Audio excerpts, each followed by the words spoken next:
The Near Futurist, a podcast with Guy Clapperton. Hello, and thanks for downloading The Near Futurist, a show presented by me, Guy Clapperton. In this episode, we're going to look at the very nature of how we do certain things. For example, do you own anything? My guest thinks you might not for long. But first, as usual, a little bit about who you're listening to. I'm Guy Clapperton, a technology journalist with 30 years' experience as a commentator in The Guardian, Times, loads of places. Well, I would do 30 years is a long time. I go to a lot of conferences and hear experts talking about their forecasts about the decades to come. But I'd rather use my 30 years' experience to discuss what's likely to happen later this year, early next, and the action we need to take now. So I came up with the Near Futurist name. Do please have a look at my website at nearfuturist.co.uk, where you'll find more episodes and information on what we're about. If you'd like to book me as a speaker or MC for your technology event, do have a look at the show reel on the site and drop me a line, guy@nearfuturist.co.uk. That's nearfuturist as one word. Or get in touch with my agent, whose details are of course on the site. If you like what you're hearing on this podcast, please do consider leaving a review on the iTunes store or wherever you download from. And if you're new to the show, you're of course very welcome. And that's more than enough about me. My guest today is a self-made tech billionaire, founder and CEO of Zuora, a billion-dollar technology company providing subscription platforms used by Philips, Volkswagen, and The Economist. As well as being an entrepreneur, he's also the author of last year's best-selling book, Subscribed: Why the Subscription Model Will Be Your Company's Future and What to Do About It. He's on the line from San Francisco. Tien Tzuo, welcome to the Near Futurist. Hi, Guy. Glad to be on the show. First of all, perhaps you could tell us a bit about Zuora and your own background. Zuora is a software as a service company. We service some of the biggest companies in the world. You talked about some of them, the Wall Street Journal, Salesforce.com, Box, Zoom. And what we provide is a software application platform that helps businesses launch, build, and really scale subscription businesses. On a personal level, I have been working and obsessing about subscription-based business models for about 20 years, 10 years here at Zuora. But before that, I spent close to 10 years at Salesforce.com. A lot of people know of Salesforce as one of the leaders of the software revolution that we call software as a service now, or cloud computing, if you will. But the key to Salesforce is we took this industry called software, and we used this new business model called a subscription-based business model, where before, software companies would say, look, I will sell you the software. You figure out how to install it, maintain it, back it up. You deal with it all. And we said, let's use this thing called the internet or the cloud to really, eliminate all those things. And so instead of selling a product to a customer, we decided to sell it as a service. And the customer would simply have to pay for as much as they used, by the day, by the user, by the month, by the drink, whatever it happened to be, a pay-as-you-go model, which we now call a subscription-based business model. And so what we're seeing today is in all facets of your life, you're probably finding that you're buying less and less stuff, right? You don't really have to buy DVDs or CDs anymore. You just fire up Spotify or Netflix to get the entertainment that you need. A lot of people are saying, I don't even need to buy cars. There's so many of these transportation services, right? Ride sharing services from Uber or Lyft, or bike sharing services or scooter sharing services, or even to buy airplanes or flights on a monthly fee. And this is what we call a subscription-based business model, the subscription economy. And we really believe that this is taking a bigger part of our lives. I've seen this in my own life. Of course, I subscribe to both the services that you just named, Spotify and Netflix. Other services are, of course, available in many other forms from many other companies. And my wife and I are considering what we do about our next car, and whether we should actually purchase one or whether we should just spend out on hiring one as and when we need it for ecological as well as financial reasons. But the finances look pretty good as well because you don't have to buy a car. But the idea that ownership as a concept is coming to an end, that's a huge shift. What else is this going to affect? And why do you think this is happening? What's behind it? Well, we all grow up owning stuff. And in many ways, our identity often has been locked up in things that we own. But, the younger you get, right, into the millennials, into Gen Z, you're finding that they're just not buying things, right? They're not buying cars, they're not buying homes, they're not buying assets because they're looking for experiences. We saw this with software. I mean, the first few years that we're out there at Salesforce.com evangelizing this concept of software as a service, we had a lot of IT departments say, I'm not sure I'm comfortable releasing ownership of the product. But once they start using the service and you realize that subscriptions are not about losing control, subscriptions are actually about giving you freedom. owning a car comes with burdens. You got to worry about, is the car serviced? Is the insurance up to date? Is it filled with gas? And when I get it to the location, do I have to park it? And what if it gets dinged, right? And so what you really want is not the car. What you really want is to try to get from point A to point B. And so if you can get that through a service, then you're perfectly willing to give up the product ownership because of the freedoms that are associated with leasing that burden. And we're starting to see this again in all facets of your lives, right? And pretty soon you're going to find you don't even need to buy a washing machine, right? The washing machine simply is going to be in your house and you can simply pay per load. Now, the reason all this is happening is pretty simple, is every product is waking up, right? Every product is waking up because it's connected to the internet.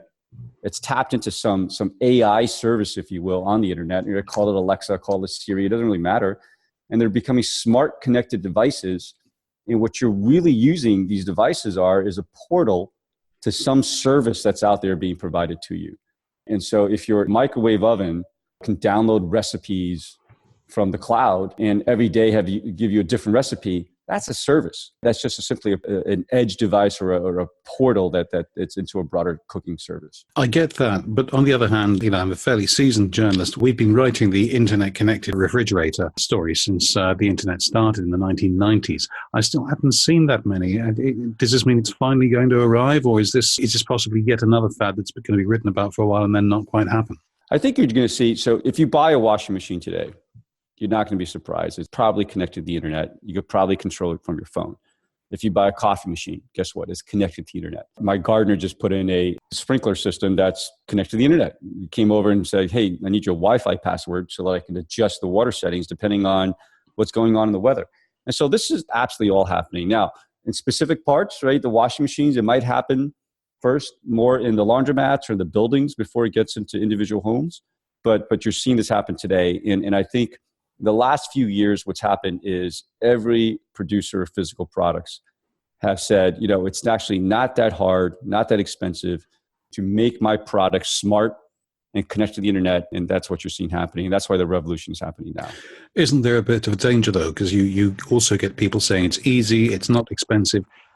We find that there are reports out there that suggest it's not all that secure. Now, I don't know what people can learn from my washing machine, but if that ends up as a portal onto my home internet, and I've got my finances on there as well, sorry, my home network, I should say. I haven't got an entire internet in my home, you won't be surprised to hear. It's the old chain is as strong as its weakest link thing, isn't it? I'm not underplaying the changes are required. There's definitely changes in security. There's definitely changes in privacy. I would love to see, the governments and regulatory agencies catch up a little bit on this, right? I think when businesses are selling services to businesses, I think there's a peer relationship there where they can sort of work out some of these details. But when is businesses selling things to consumers, the power dynamics of that relationship are such that there are room for regulatory agencies to step in. You're seeing this with Facebook and you're seeing this with other organizations today. And I think that's good. But I think those things can't be sorted through. I think as a society, as a group of folks, right, we can figure that stuff out. But yes, there has to be evolved, new security capabilities, new privacy capabilities, new rules and regulations to make all this work. But I think we're going to work it out, and I tend to be an optimist and very bullish on the future. A lot of that does make sense, and I suspect these things can be worked out, although in the UK, of course, we've just got an awful lot of coverage about the emergence of Huawei on our 5G network, so I can also see there is some scope for controversy, but possibly controversies that can be worked through.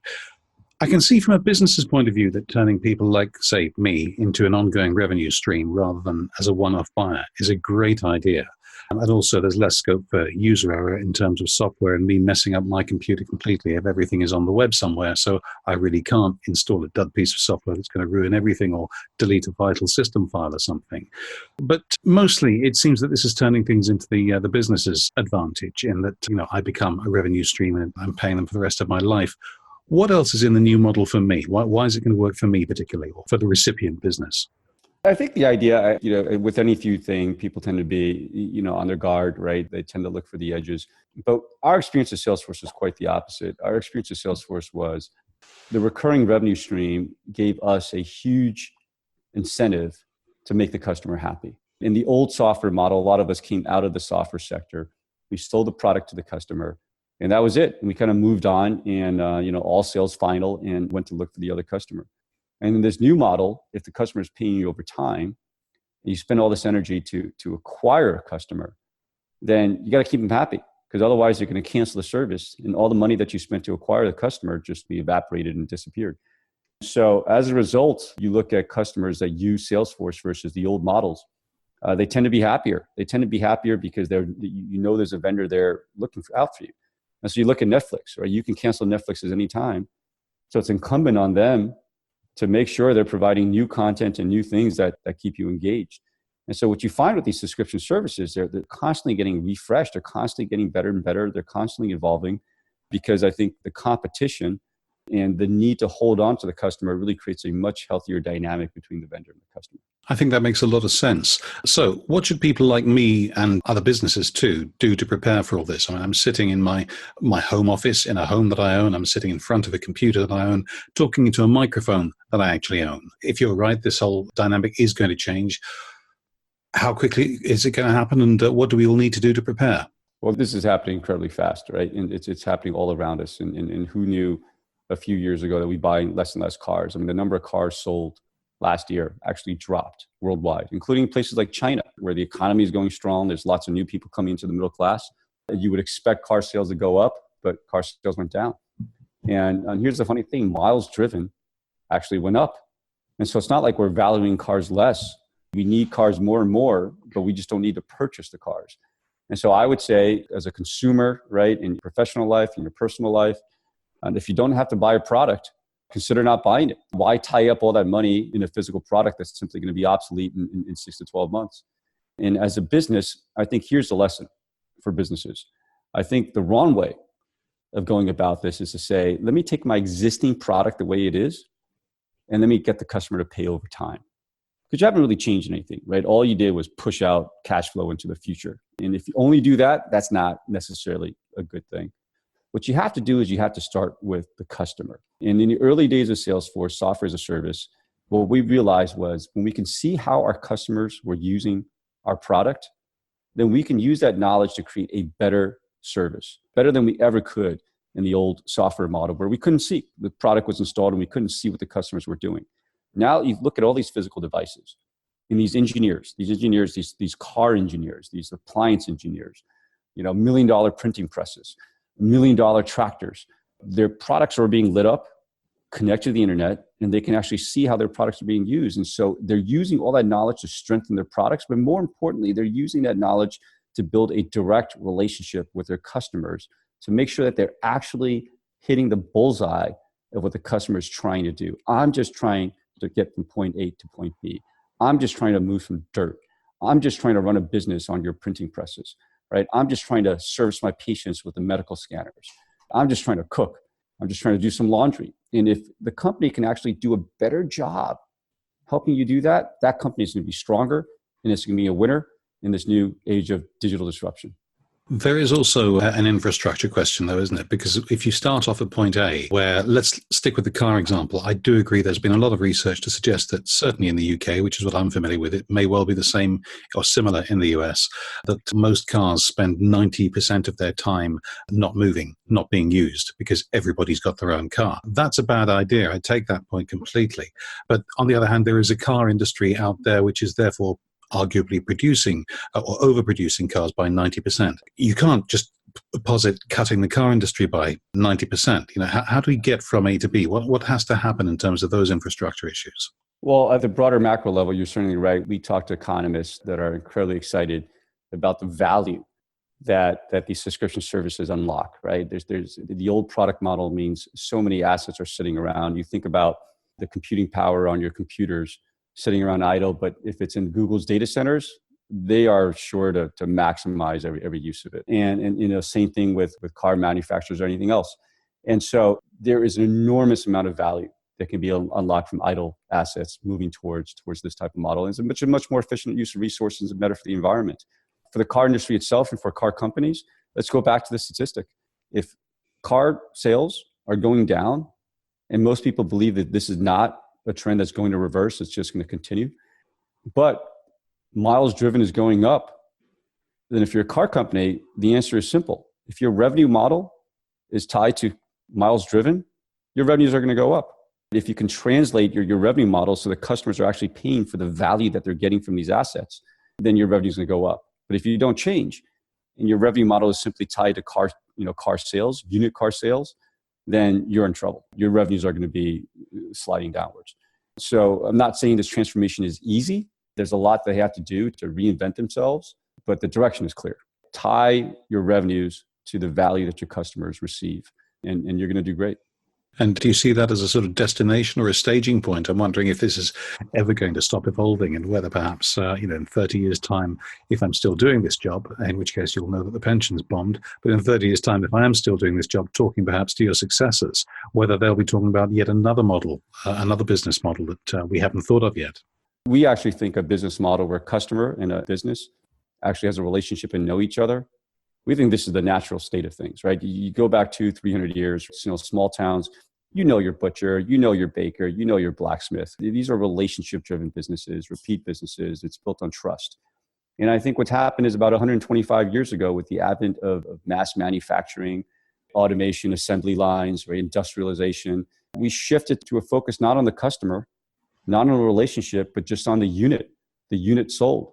And business schools started churning out managers where they would teach them, look, the goal of business is the way to win, if you will, is to sell as many units as you can. You produce a movie, you sell as many tickets as you can. You produce a car, you sell as many cars as you can. As many pens as you can, as many razor blades. And conspicuous consumption, planned obsolescence, right? All these techniques started coming to being. And I say good riddance. I say these things were interesting for the last 100 years. But let's go back to a relationship between a service provider and a customer. And the strength and health of that relationship dictates the value that the customer perceives or receives, and the strength of the business. And we think that's a much, much better model. And we think, we're just returning to something that's normal. Okay, that's talked me through the issues very, very neatly. I'm sure the listeners will find that very interesting. They may want to know more. Where can listeners find out more about you and about Zuora?